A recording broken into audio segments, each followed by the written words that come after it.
नमस्कार, भारत लाइव देख रहे हैं आप। राबड़ी और मीसा भारती के आवास सहित 17 ठिकानों पर सीबीआई को रेड को लेकर के अब कहीं न कहीं एक और बात सामने आ रही है कि तेज प्रताप यादव भी इस लपेटे में आ गए हैं और रेड उन तक भी पहुंच गई है। इन सारी बातों को लेकर के उनके छात्र जनशक्ति परिषद के जो नेता हैं, अध्यक्ष हैं प्रदेश के, उनसे हमारी बातचीत शुरू हो रही है और हम ये जानना चाहेंगे कि इस मामले में जो कि आरआरबी से जुड़ा हुआ मामला है, इसमें तेज प्रताप यादव के यहाँ क्या कुछ चल रहा है और सीबीआई के रेड में क्या बातें सामने निकल करके आ रही हैं। प्रशांत, आपका बहुत बहुत स्वागत है। क्या कुछ चल रहा है?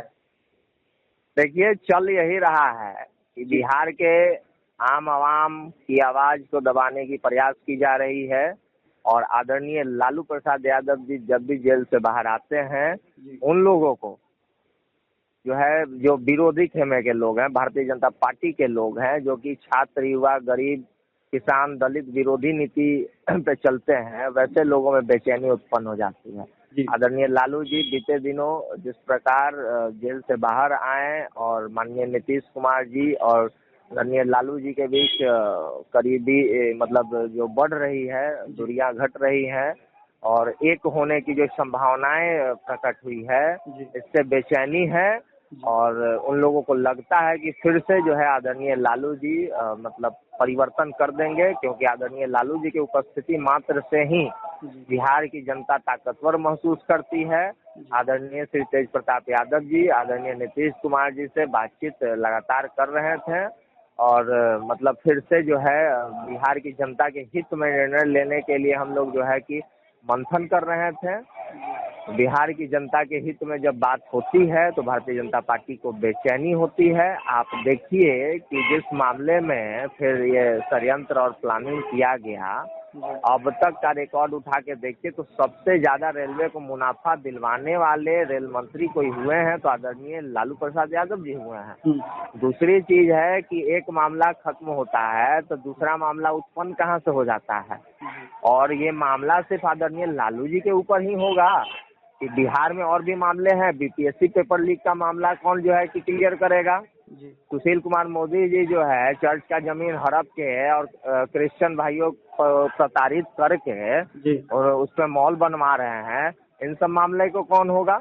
नल जल जैसे जो है घोटाले हुए हैं, नल जल के नाम पे जो है करोड़ों अरबों रुपए घोटाले हुए हैं। आप कहीं भी ग्रामीण क्षेत्र में चल जाइए तो नल तो दिखेगा लेकिन उसमें पानी नहीं दिखेगा, पानी आने का सोर्स नहीं दिखेगा। स्टूडेंट क्रेडिट कार्ड जैसे घोटाले हुए हैं, ऐसे घोटाले की बात कौन करेगा? सचिवालय में आग लग जाता है। प्रशांत, आपके आरोपों को लेकर के और कई नेताओं ने जो राष्ट्रीय जनता दल के हैं उन्होंने इस बात की संभावना व्यक्त की थी कि दोनों की नजदीकियों को लेकर के आप भी वही बात कर रहे हैं। इस सवाल का जवाब जब भारतीय जनता पार्टी से हम पूछते हैं तो उनका सीधे कहना है कि सीबीआई स्वायत्त संस्था है, स्वतंत्र संस्था है और हमारा इसमें कोई भी हाथ नहीं है। इसको आप कैसे देखते हैं? और भाई, सीबीआई तो उनका प्रकोष्ठ है जी, कैसे नहीं है? और कोई चोर कहता है कि हम चोरी कर रहे हैं। Bharatiya Janata party setting getting की सरकार है और केंद्र से लेके प्रदेश में, जिस प्रदेश में उनकी सरकार होती है उसमें वो सेटिंग गेटिंग से आ जाते हैं। और आप देख लीजिए, पश्चिम बंगाल में उनकी सरकार प्रदेश में नहीं थी, वो नहीं आ पाए। आज भी जहां भी सरकार है आप देख लीजिए, केंद्र और प्रदेश में जहां उनकी सरकार है, चाहे 60 गार्ड से हो, सिंगल हो, वही उनकी सरकार दोबारा बनती है। अदर स्टेट में क्यों नहीं बना पा रहे हैं? क्योंकि छात्र जनशक्ति परिषद के आप प्रदेश अध्यक्ष हैं, आप पर ये जिम्मेवारी बनती है कि तेज प्रताप यादव भी इस मामले में शामिल होते हैं। तो इससे आगे अब आप लोगों की इस जांच के बाद जो कुछ भी निकल करके आएगा उसके बाद आप लोग किस तरह की प्रतिक्रिया व्यक्त करेंगे और आप लोग किस तरह का आंदोलन करेंगे, क्या करना चाहेंगे? सबसे पहले मैं आपकी एक बात को सुधारना चाहूंगा। छात्र जनशक्ति परिषद अब जनशक्ति परिषद बन गया है और जनशक्ति परिषद का मैं प्रदेश अध्यक्ष हूँ। तो हम लोग आदरणीय तेज प्रताप जी के नेतृत्व में पहले भी संघर्ष किए हैं, अब भी संघर्ष करेंगे और बिहार के लोगों को हम बताएंगे कि जिस प्रकार आदरणीय लालू जी को प्रताड़ित किया जा रहा है, और ये सिर्फ आदरणीय लालू जी को प्रताड़ित नहीं किया जा रहा है बल्कि बिहार के आम आवाम को प्रताड़ित किया जा रहा है। बिहार के गरीब, दलित, पिछड़े, शोषित, वंचित छात्र, युवा, नौजवान, महिलाओं को प्रताड़ित किया जा रहा है। वर्तमान की सरकार में महिलाएं सुरक्षित नहीं है।